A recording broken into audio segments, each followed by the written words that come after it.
The stars are right, and that means it's time for another episode of The Whisper in Darkness. I'm your host, the man from Lang. Thank you very much for joining me today. On this episode, I am taking a quick look at The Secret Name, the first Mythos pack in the Circle Undone cycle. Fantasy Flight unveiled this pack this past Friday, and there are some exciting additions coming to the game. There are minor spoilers throughout, if you care about that sort of thing. If you enjoy what you hear, remember to like, comment, and subscribe. I've been dreaming of a witch house, so let's get started. Now, during my first look at the Circle Undone a couple of weeks ago, I suggested the cycle may have been inspired in part by H.P. Lovecraft's short story, The Dreams in the Witch House. Well, designer Matt Newman didn't waste any time because A Secret Name has investigators exploring the mysterious witch house on French Hill right away, looking for clues about the dangerous new coven of witches that has taken up residence in Arkham. Now, presumably the investigators are visiting the witch house before a storm, which destroys the roof, revealing some of the secrets within. Now, for those of you who are unfamiliar with the short story, it centers on Walter Gilman, a student of mathematics and folklore at Miskatonic University, who rents an attic room in the witch house, a house in Arkham, Massachusetts, that is rumored to be cursed. The house once was home to Keziah Mason, a witch who disappeared mysteriously from a Salem jail in 1692. Gilman discovers that for the better part of 2 centuries, many of the attic's occupants have died prematurely. The dimensions of Gilman's attic room are unusual and seem to conform to a kind of unearthly geometry, which of course excites him as a mathematician, and he theorizes that the structure can enable travel from one plane or dimension to another. Now, during the story, Gilman encounters Keziah Mason, her rat-like familiar Brown Jenkin, who you can see down in the lower left of this picture, and the mysterious black man, who is believed to be an avatar of Nyarlathotep. I won't spoil the story for you, but interdimensional travel and witchcraft both figure prominently in this particular tale. Now, the title of this particular Mythos pack, A Secret Name, likely is a reference to Keziah Mason. During her testimony as part of the Salem witch trials in 1692, she spoke of the black man, of her oath, and of her new secret name of Nahab. Keziah later disappeared from the jail, leaving behind curves and angles smeared on the gray stone walls with some red sticky fluid. Now, Fantasy Flight's preview article spoils Agenda 1A and Act 1A, and the encounter cards provide a tantalizing glimpse at the adventure ahead. Agenda 1A, the Hermit 9, has a response that triggers after you defeat Brown Jenkin or Nahab, so it looks like investigators will battle Keziah Mason and her creepy familiar sooner than later this cycle. On the other hand, investigators may advance Act 1A, investigating the witch house by spending 3 clues per investigator while in Walter Gilman's room. Now, it's not clear from the preview whether Walter Gilman is currently living in the witch house or whether you're investigating it sometime after the events of the Dreams in the Witch House. But nevertheless, either way, you do have to go to Walter Gilman's room, and then you can advance to Act 1B. Now, the Circle Undone returns investigators to Arkham, but given the role that interdimensional travel plays in the short story, I highly doubt they're going to be staying there for long.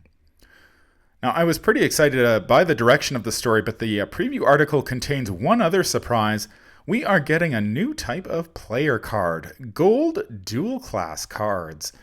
The dual-class cards, such as Tennessee Sour Mash, has a dual-class icons, so it's both a level 0 rogue card and a level 0 survivor card.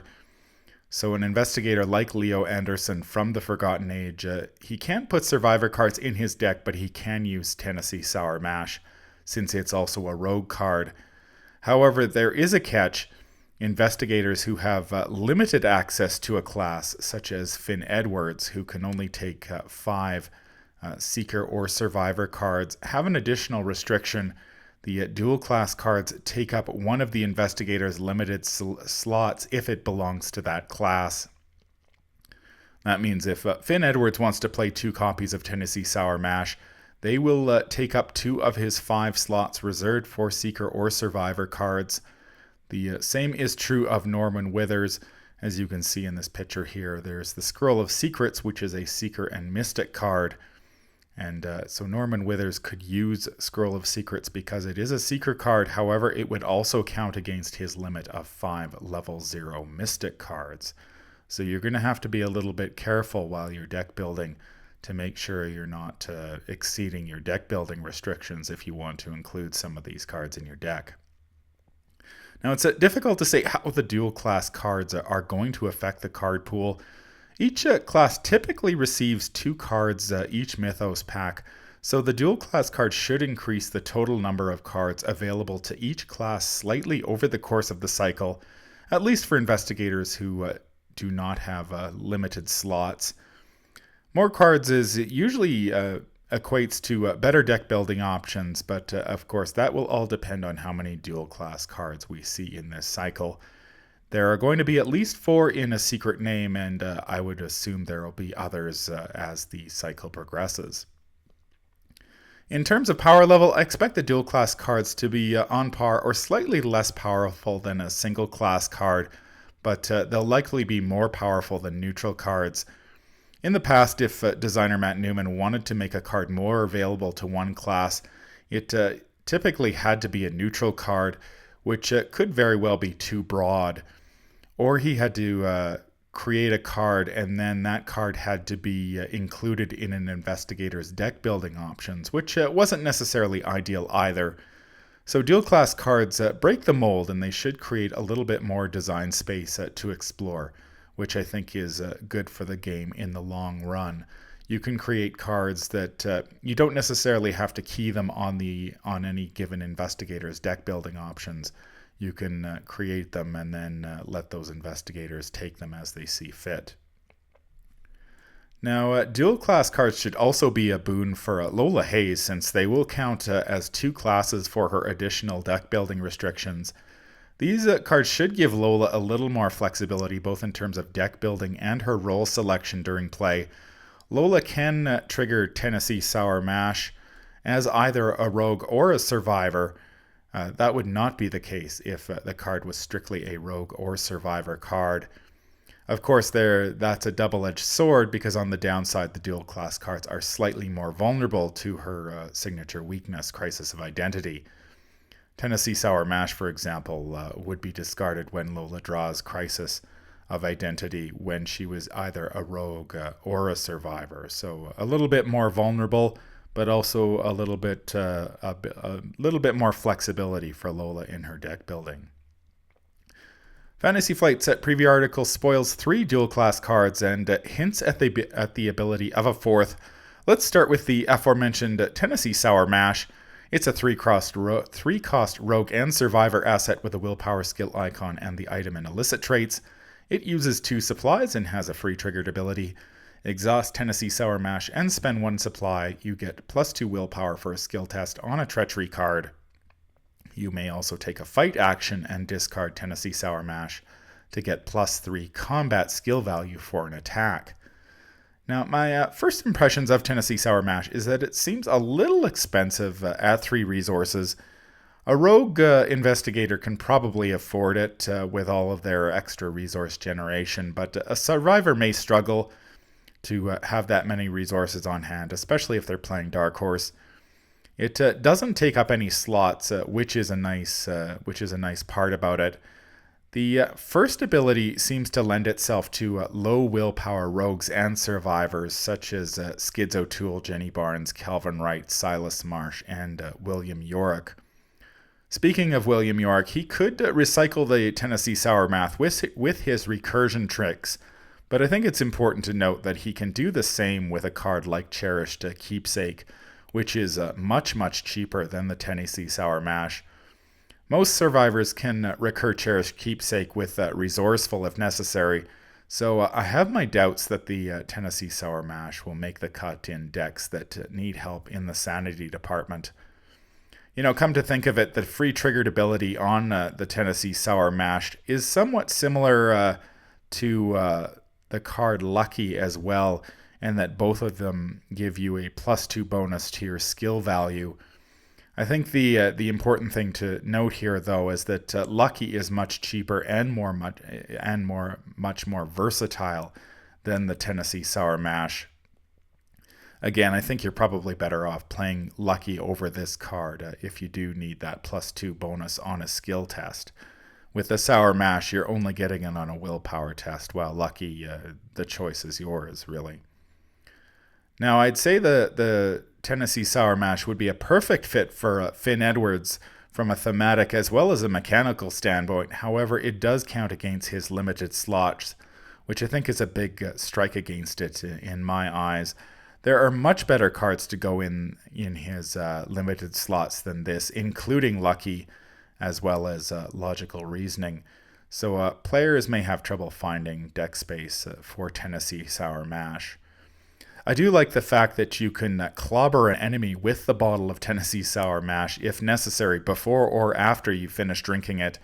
The mash does give you +3 combat skill value, which is pretty significant. That can boost your combat value to quite high. However, the Tennessee Sour Mash only hits for 1 damage, which isn't really going to cut it in a lot of scenarios. Who knows, maybe an investigator like Wendy Adams or Minte Fan would be interested in the mash. They have combat skill values of 4 and 5 respectively with the Tennessee Sour Mash, which isn't bad if they do need to break the mash and chip in with a point of damage here or there. But this ability to take an action and use the Tennessee Sour Mash as a fight in a fight is, it's really just a secondary ability. This isn't going to be your primary weapon by any stretch of the imagination. It's also worth noting here that the Tennessee Sour Mash does have the illicit trait, which means that Finn Edwards can tutor it up with his signature event, Smuggled Goods, or you could play it as a fast asset with Fence. All in all, I'm not overly enthusiastic about Tennessee Sour Mash. It does feel a little bit expensive, and its ability is quite restrictive because you can only use it on skill tests, willpower skill tests, that is, on treachery cards. And I think survivors have much better options if they really need to protect their sanity pools. The second card spoiled in the article is Scroll of Secrets. It's a 1-cost Seeker and Mystic asset with an Intellect skill icon and the item and tome traits. It enters play with 3 secrets, and it has the action Exhaust Scroll of Secrets and spend 1 secret.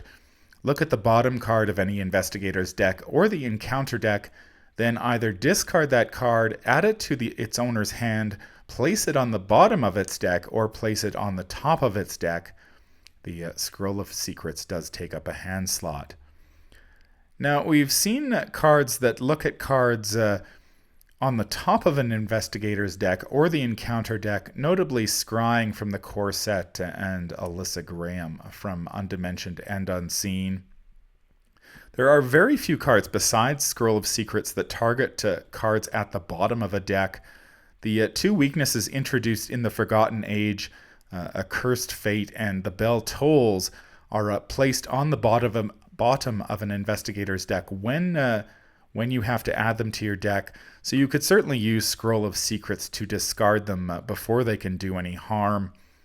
But that is pretty corner case. I mean, you or an investigator in your group would have to be using these weaknesses, and that's not going to happen all that often. You could also play Scroll of Secrets in combination with Alyssa Graham to place a card at the bottom of a deck and then discard it or draw it as you see fit. Obviously, you're discarding it if it's an encounter card, or drawing it if it's in an investigator's deck. Now, the combination does have a few moving parts, but you could use it to selectively discard cards from the encounter deck or draw them from the investigator's deck as you see fit. Certainly, Scrying does not have that draw ability. It simply has allows you to rearrange cards, where Scroll of Secrets does give you that draw if you want to. Now, another card that places cards at the bottom of a deck is Wendy's Amulet, which lets Wendy play whenever she plays an event. She has to place it at the bottom of her deck. Now, Wendy cannot play the Scroll of Secrets herself, but certainly another investigator could target Wendy's deck after she plays an event, returning that event she just played to her hand. Again, this combination has a fair number of moving parts that really need to fall into place before you can pull it off, but it could work in multiplayer. As with Scrying, the Scroll of Secrets requires an action to trigger, which may limit its value in solo decks. However, it does have the Tome trait, which means that, of course, Daisy Walker may take a free action to trigger it. I tend to enjoy playing around with these types of manipulation effects, so I am looking forward to giving Scroll of Secrets a try. I think the card will become much more interesting once we see a few more card effects that target cards at the bottom of decks. Generally, I think, if you're just targeting a card blindly at the top or bottom of a deck, it doesn't really matter all that much. So once we see more cards that specifically target the bottom of decks, it'll become much more interesting. It's certainly cheap enough at one resource, and if you do need more secrets, you can certainly play Enraptured and Truth from Fiction to generate one or two additional secrets, respectively. The third card spoiled in the article is Grizzly Totem. It's pictured here on the right. It's a 3-cost survivor and seeker asset with an agility skill icon and the item and charm traits. It has the response after you commit a card to a skill test, exhaust Grizzly Totem. That card gains another instance of one of its skill icons of your choice. The Grizzly Totem does take up an accessory slot.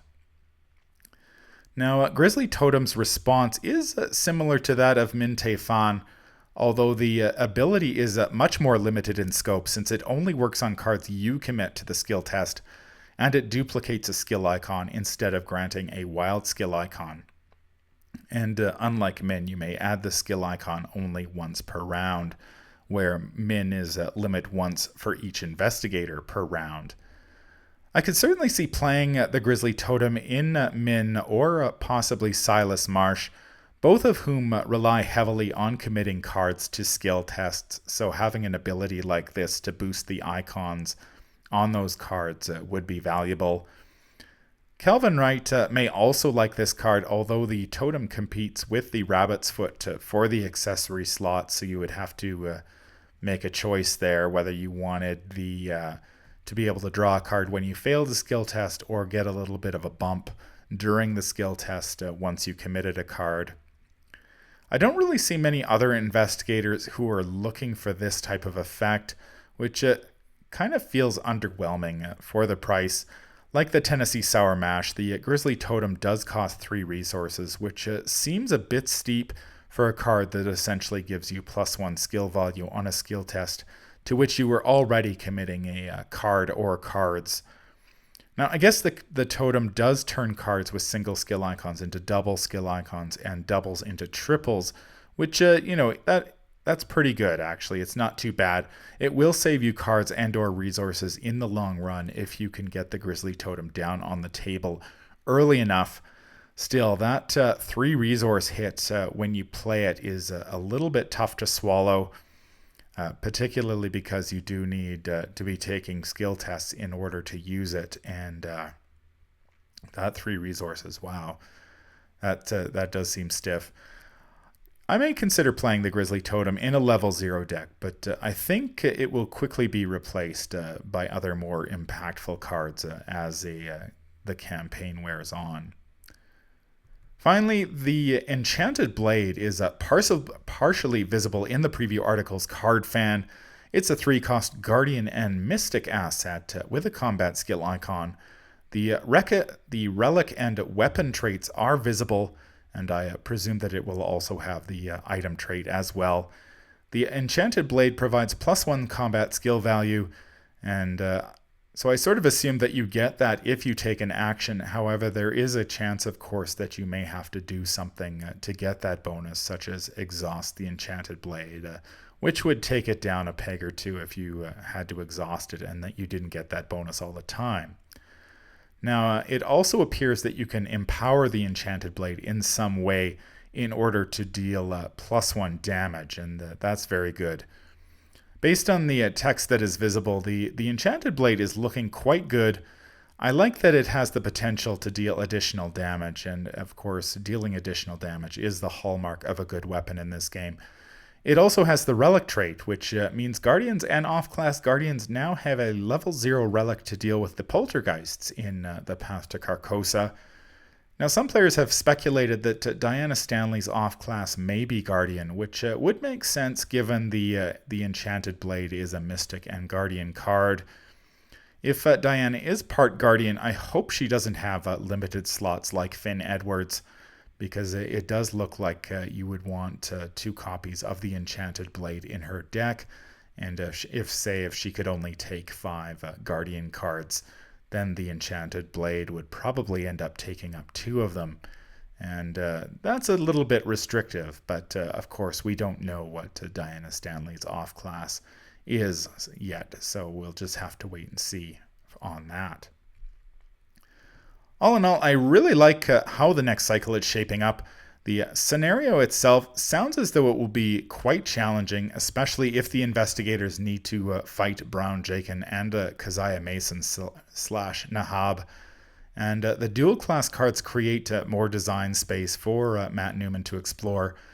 Now, some of the dual class cards in the preview feel as though they're a little on the expensive side, and they don't really wow me, but I expect the first dual class cards to be a little bit more on the conservative side as Newman hammers out the appropriate power level. And I assume once we see a bunch of these dual class cards, we'll get a much better idea as to what their power level is going to be and where they fit into decks. I don't expect all of them to make the grade, at first, because it's going to take a little bit of time to really tinker with that power level. But once they do, I think they're going to be a really valuable addition to the card pool. Great stuff all around here. I'm really looking forward to this Mythos pack. That's going to do it for this preview. If you enjoy what you hear, remember to like, comment, and subscribe. If you need to contact me, I can be reached at manfromlang@gmail.com. I'm also on Twitter at manfromlang. Until the stars are right, keep your shotgun close and your elder sign closer. Take care out there, and happy investigating.